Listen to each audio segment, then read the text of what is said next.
నమస్కారం. నేను చందు. ఈరోజు ప్రధాన న్యూస్ పేపర్లలో వచ్చిన విద్య, ఉద్యోగ సమాచారం 2 తెలుగు రాష్ట్రాలకు సంబంధించి ఏమేముంది చూద్దాం. మొదటగా వీడియో మొత్తం చూసేదానికి ప్రయత్నం చేయండి. వీడియో మొత్తం చూస్తే వీడియోలో ఏమేముంది అనేది మొత్తం మీకు తెలుస్తుంది. ఒకవేళ సబ్స్క్రైబ్ చేసుకోకపోతే సబ్స్క్రైబ్ చేసుకోండి. మొదటగా మహిళలందరికీ మహిళా దినోత్సవ శుభాకాంక్షలు. సిస్టర్స్ కావచ్చు, టీచర్స్ కావచ్చు, నా కొలీగ్స్ కావచ్చు, అమ్మలు కావచ్చు, అక్కలు కావచ్చు, అందరికీ మీరు అన్ని విధాల అన్నిట్లల్లా విజయం పొందాలని మనసారా కోరుకుంటున్నా. మొదటగా ఇక ఏటా జాబ్ క్యాలెండర్ ప్రామాణిక ముసాయిదా సిద్ధం చేస్తున్న టీఎస్పీఎస్సీ ప్రభుత్వం అనుమతిస్తే ఈ ఏడాది నుంచే అమలు. రాష్ట్రంలో ఇకపై ప్రభుత్వ ఉద్యోగాల కోసం నిరుద్యోగులు ఏళ్లకేళ్లు ఎదురు చూడాల్సిన అవసరం ఉండదు. ఉద్యోగాల భర్తీకి యూపీఎస్సీ తరహాలో నిర్ణీత కాల వ్యవధితో ఏటా జాబ్ క్యాలెండర్ విడుదల చేయాలని ప్రభుత్వం నిర్ణయించింది. ఏటా జనవరి 1న టీఎస్పీఎస్సీ, గురుకుల, పోలీసు, వైద్య నియామక బోర్డులు సంస్థల ఆధ్వర్యంలో జాబ్ క్యాలెండర్లు ప్రకటించాలని భావిస్తోంది. గ్రూప్ 1, 2, 3, 4లతో పాటు అన్ని విభాగాల్లో నిరంతరం ఉద్యోగాల ప్రకటనలను వెలువరించడం వల్ల పరీక్షలకు ఉద్యోగార్థులు ప్రణాళికబద్ధంగా సిద్ధమయ్యేందుకు అవకాశం ఉంటుంది. ఇప్పటికే టీఎస్పీఎస్సీ ఆధ్వర్యంలో ప్రామాణిక రాష్ట్ర స్థాయి ముసాయిదా జాబ్ క్యాలెండర్ సిద్ధమవుతోంది. దీన్ని త్వరలోనే ప్రభుత్వానికి పంపించనుంది. ప్రభుత్వం అనుమతించిన వెంటనే ఈ ఏడాది నుంచి జాబ్ క్యాలెండర్ అమల్లోకి వచ్చే అవకాశాలున్నాయి. నోటిఫికేషన్లు, పరీక్షలకు గడువు కొత్త ప్రభుత్వం ఏర్పాటైన వెంటనే UPSC, SSC, Kerala public service commission తరహాలో ఏటా జాబ్ క్యాలెండర్ విధానాన్ని అమల్లోకి తీసుకొస్తామని ప్రకటించింది. ఈ నేపథ్యంలో రాష్ట్ర స్థాయి ఉద్యోగాలకు ప్రామాణిక జాబ్ క్యాలెండర్ సిద్ధం చేయాలని టీఎస్పీఎస్సీ నిర్ణయించింది. జాబ్ క్యాలెండర్ విడుదల చేసిన తర్వాత ఏ నెలలో నోటిఫికేషన్ ఇస్తారు, ఏ నెలలో పరీక్షలు జరుగుతాయి, నియామక ప్రక్రియ ఎప్పుడు పూర్తవుతుందన్న అంశాలపై స్పష్టమైన గడువు ఉంటుంది. ఆ గడువులోగా నియామకాలు పూర్తవుతాయి. ప్రభుత్వ విభాగాధిపతుల సలహాలను కమిషన్ తీసుకుంటుంది. సర్వీసు నిబంధనలను ఎప్పటికప్పుడు అప్డేట్ చేయడం, ఖాళీల గుర్తింపు, ప్రభుత్వం నుంచి అనుమతులు తీసుకోవడంలో ఎదురయ్యే ఇబ్బందులు తదితర అంశాలను తెలుసుకుంటుంది. జాబ్ క్యాలెండర్ అమల్లోకి వస్తే టీఎస్పీఎస్సీతో పాటు పోలీసు, గురుకుల, వైద్య, ఆరోగ్య నియామక బోర్డుల నుంచి నిరంతర ఉద్యోగ ప్రకటనలు వెలువడతాయి. గ్రూప్ 2, 3 ఖాళీల గుర్తింపుకు కసరత్తు షురు. శాఖల వారీగా సమాచారాన్ని కోరిన ప్రభుత్వం రాష్ట్ర ప్రభుత్వ శాఖల్లో గ్రూప్ 2, 3 ఉద్యోగ ఖాళీల కసరత్తు ప్రక్రియ ప్రభుత్వం వేగవంతం చేసింది. శాఖల వారీగా గుర్తించిన గ్రూప్ 2, గ్రూప్ 3 ఖాళీల వివరాలను నిర్ణీత ఫార్మాట్లో సమర్పించాలని అన్ని ప్రభుత్వ శాఖాధిపతులను ఆదేశించింది. ఈ మేరకు ఆర్థిక శాఖ ప్రత్యేక ప్రధాన కార్యదర్శి అన్ని ప్రభుత్వ శాఖలకు మెమో జారీ చేశారు. కొత్త పోస్టులతో కొత్త ప్రకటనలు. ప్రస్తుతం టీఎస్పీఎస్సీ గ్రూప్ 2, గ్రూప్ 3 ఉద్యోగ ప్రకటనలు జారీ చేసి వాటి భర్తీ ప్రక్రియకు సంబంధించిన చర్యలు వేగవంతం చేసింది. గ్రూప్ 2 కేటగిరీలో 783 ఖాళీలుండగా వీటికి సంబంధించి అర్హత పరీక్షలను ఆగస్టు 7, 8 తేదీల్లో నిర్వహించనున్నట్లు టీఎస్పీఎస్సీ వెల్లడించింది. అదేవిధంగా గ్రూప్ 3 కేటగిరీలో 1388 ఖాళీల భర్తీకి గాను ఈ ఏడాది నవంబర్ 17, 18 తేదీల్లో అర్హత పరీక్షలను నిర్వహించనుంది. అయితే ప్రస్తుతం ఉద్యోగ ప్రకటనలు జారీ చేసి పరీక్షలు నిర్వహిస్తుండగా కొత్త ఖాళీలకు కొత్త నోటిఫికేషన్లు ఇవ్వాలా, లేక ఇప్పటికే ప్రకటించిన నోటిఫికేషన్లలో పోస్టుల సంఖ్యను పెంచాలా అనే కోణంలో ప్రభుత్వం తర్జన పడుతోంది. ఇంకో పేపర్ నుంచి పెరగనున్న గ్రూప్ 2, 3 పోస్టులు అని ఇచ్చారు. వేకెన్సీ పోస్టుల వివరాలు ఇవ్వాలని అన్ని శాఖలకు ఆర్థిక శాఖ ఆదేశాలు. పరేషాన్లో గురుకుల అభ్యర్థులు, హడావుడిగా సర్టిఫికేట్ల వెరిఫికేషన్, పీడీ అభ్యర్థుల జాబితాలో అనర్హులు, రిలిక్విష్మెంట్పై స్పష్టత కరువు, ఒకరికే 2-3 ఉద్యోగాలు వెరసి మళ్లీ తప్పని బ్యాక్లాగులు. ఇప్పటికే కోర్టు మెట్లెక్కిన పీడీ అభ్యర్థులు అయినా స్పందించని ప్రభుత్వం. ట్రిబ్ అయితే ఒక్కొక్కరికి 3, 4, 5 జాబులు వచ్చినాయి కాబట్టి వాళ్ళకు రిలిక్విష్మెంట్ ఇవ్వాలి. ఏదో దాంట్లో ఉంటాము అనే దాంట్లో కన్ఫర్మ్ చేసుకుంటే బాగుంటుంది. అప్పుడు బ్యాక్లాగ్లు ఉన్నాయని చెప్పారు. కాకపోతే ఇప్పుడు కొత్త అయిపోయింది. వాస్తవంగా రిలిక్విష్మెంట్ను గతంలోనే తొలగించారు. అంటే గురుకులాల పోస్టులకు ఎంపికైన అభ్యర్థులు 3 ఏళ్ల వరకు ఉద్యోగాన్ని వదిలిపోమని, ఒకవేళ వదిలేస్తే ₹1,00,000 వరకు జరిమానా చెల్లిస్తామని, ఆ ఉద్యోగాన్ని మెరిట్ జాబితాలో ఉన్న తదుపరి అభ్యర్థికి ఇచ్చేందుకు అంగీకరిస్తూ ఒప్పంద పత్రాన్ని అందజేయాల్సి ఉంటుంది. రిలిక్విష్మెంట్ ప్రధాన ఉద్దేశం బ్యాక్లాగులు ఏర్పడకుండా చూడడం. అయితే ప్రస్తుతం అభ్యర్థులు రిలిక్విష్మెంట్ను అమలు చేయాలని డిమాండ్ చేస్తున్నారు. ఇటీవల కాలంలో బీఎస్పీ నేత ప్రవీణ్ కుమార్ సార్ కూడా ఈ విషయంలో సీఎం దృష్టికి తీసుకోండు. మరి ఎక్కడి వరకు అవుతుంది ఇంకా కన్ఫర్మేషన్ లేదు. కానిస్టేబుల్ ఉద్యోగాలకు నకిలీ బోనాఫైడ్లు, ప్రాథమిక విద్య 2 జిల్లాల్లో చదివినట్లుగా గుర్తింపు, 100 మందికి శిక్షణ నిలిపివేత, వారి విద్యాభ్యాసంపై క్షేత్రస్థాయి విచారణ. గుర్తుపెట్టుకోండి, మీరు బోనాఫైడ్ ఖచ్చితంగా గవర్నమెంట్ స్కూల్లో చదువుకోవాలి.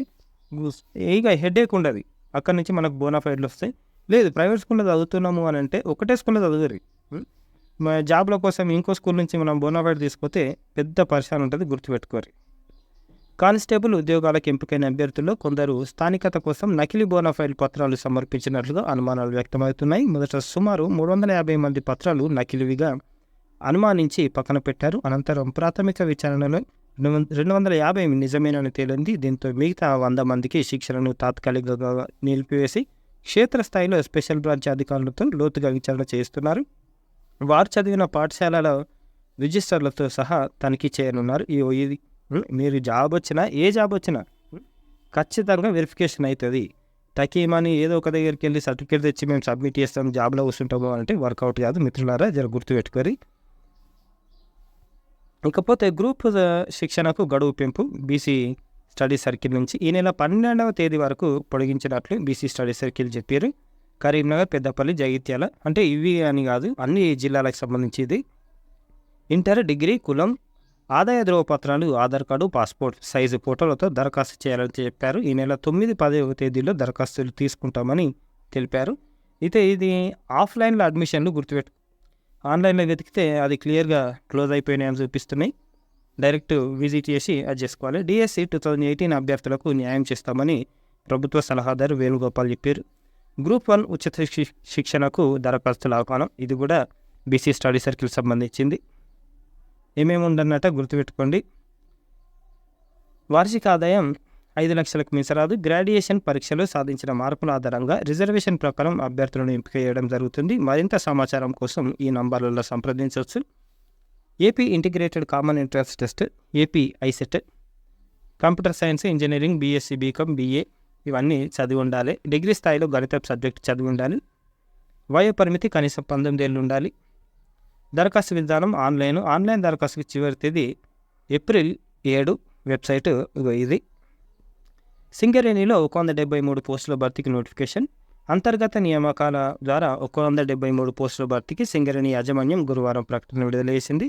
అర్హులైన ఉద్యోగులు మార్చి 20 నుంచి 30 దాకా ఆన్లైన్లో దరఖాస్తు చేసుకోవాలని జీఎం పర్సనల్ కె బసవయ్య తెలిపారు. మెరిట్ ఆధారంగా పోస్టులు భర్తీ చేస్తామని దళారులను నమ్మి మోసపోవద్దని సూచించారు. ఎవరైనా ప్రలోభాలకు గురి చేస్తే విజిలెన్స్ విభాగానికి సమాచారం ఇవ్వాలని కూడా సూచించారు. భర్తీ చేయనున్న పోస్టులు ఇట్లున్నాయి.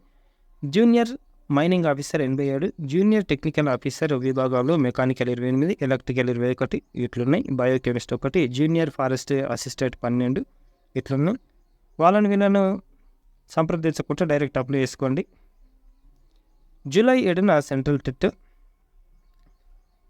మొత్తం 20 భాషల్లో 136 నగరాల్లో నిర్వహిస్తున్నారు. దరఖాస్తుల ప్రక్రియ గురువారం ప్రారంభం కాగా ఏప్రిల్ 2న ముగియనుంది. కేంద్రీయ విద్యా సంస్థల్లో ఉపాధ్యాయ కొలువులతో పాటు రాష్ట్రాల్లోని టీచర్ ఉద్యోగాలకు కూడా ఈ స్కోర్ను పరిగణలోకి తీసుకుంటారు. ఎస్జిటి పోస్టులకు డిఈడి వారి అభ్యర్థులు గుర్తుపెట్టుకోండి, నిన్న కోర్టు ఇచ్చింది. ఇకపోతే మళ్ళీ సీటెట్ జూలై 7న ఎప్పటి వరకు ఉంది ఈ పరీక్షకు మార్చి 7 నుంచి ఏప్రిల్ 2 వరకు రాత్రి 11:59 గంటల వరకు ఆన్లైన్లో దరఖాస్తులు స్వీకరిస్తారు. సీటెట్ ఏటా 2 సార్లు నిర్వహిస్తారు, గుర్తుపెట్టుకోండి. ఢిల్లీ పోలీస్ సిఏపిఎఫ్లో ఎస్ఐ ఉద్యోగాలు నిన్న కూడా చూసినాం. ఇది లాస్ట్ డేట్ ఎప్పుడుంది? కంప్యూటర్ బేస్డ్ ఎగ్జామ్ ఉంటుంది. ఆన్లైన్ దరఖాస్తు చివరి తేదీ మార్చి 28. Website ssc.gov.in. గోవా షిప్యార్డ్లో టెక్నికల్ అసిస్టెంట్లు ఇవి కూడా చూసినాం. లాస్ట్ డేట్ ఎప్పుడుంది అంటే దరఖాస్తుకి చివరి తేదీ మార్చి 27. గోవా షిప్యార్డ్.in అనేది వీళ్ళ వెబ్సైట్. డిఆర్డిఓలో జేఆర్ఎఫ్లు ఎప్పుడు లాస్ట్ డేట్ ఉంది అంటే ఇంటర్వ్యూ తేదీ మార్చి 18. Website DRDO.gov.in. ఇకపోతే THSTIలో ప్రాజెక్ట్ టెక్నికల్ ఆఫీసర్ గుర్గావ్లోని బ్రిక్కు చెందిన translational health science and technology ఇన్స్టిట్యూట్కి సంబంధించింది. ఇది ఇంటర్వ్యూ తేదీలు 19, 20, 27 ఇదే నెల. వేదిక THSIT మనకు గుర్గావ్. వెబ్సైట్ THSTI రెస్ ఇది ఉంది. నిట్ వరంగల్లో PG PhD. లాస్ట్ డేట్ ఎప్పుడు ఉంది అని అంటే చివరి తేదీ ఏప్రిల్ 3. రిటర్న్ టెస్ట్కి ఎంపికైన అభ్యర్థుల షార్ట్ టెస్ట్ విడుదల ఏప్రిల్ 10. ఆన్లైన్ దరఖాస్తుకి చివరి తేదీ ఏప్రిల్ 30. ఇంతకుముందు చెప్పింది పిహెచ్డికి, ఇది పీజీకి. ఇకపోతే టీఎస్ ఐసెట్ నోటిఫికేషన్, దానికి లాస్ట్ డేట్ ఎప్పుడు ఉంది అంటే టీఎస్ తర్వాత ఏపీ కూడా. టీఎస్ సంబంధించింది ఆన్లైన్ దరఖాస్తుకి చివరి తేదీ ఏప్రిల్ 30. Exam June 4, 5. ఇకపోతే 18 నుంచి 10th ఎగ్జామ్స్ రాష్ట్ర వ్యాప్తంగా 2676 ఎగ్జామ్ సెంటర్ల ఏర్పాటు. అటెండ్ కానున్న 5.8 lakhs మంది స్టూడెంట్స్. వెబ్సైట్లో హాల్ టికెట్లు బీఎస్సీ తెలంగాణ GOV.inలో పెట్టినట్లు ప్రభుత్వ విభాగం కూడా చెప్పింది. పరీక్షలకు అన్ని విధాల ఏర్పాట్లు చేశారు. గుర్తుపెట్టుకోండి, ఒకవేళ స్కూల్లో ఫీజు పరిశానలు ఉంటే మీరు డైరెక్ట్ ఆన్లైన్లోకి వెళ్ళి డౌన్లోడ్ చేసుకొని డాక్యుమెంట్ పోయి రాయొచ్చు, ప్రాబ్లం లేదు. నవంబర్లో ఆర్మీ రిక్రూట్మెంట్ ర్యాలీ 22 వరకు దరఖాస్తు. ప్రకాశం, కడప జిల్లాల్లో ఆర్మీ రిక్రూట్మెంట్ ర్యాలీ నవంబర్లో జరగనుందని ప్రభుత్వ ప్రధాన కార్యదర్శి జవహర్ రెడ్డి గారు వెల్లడించారు.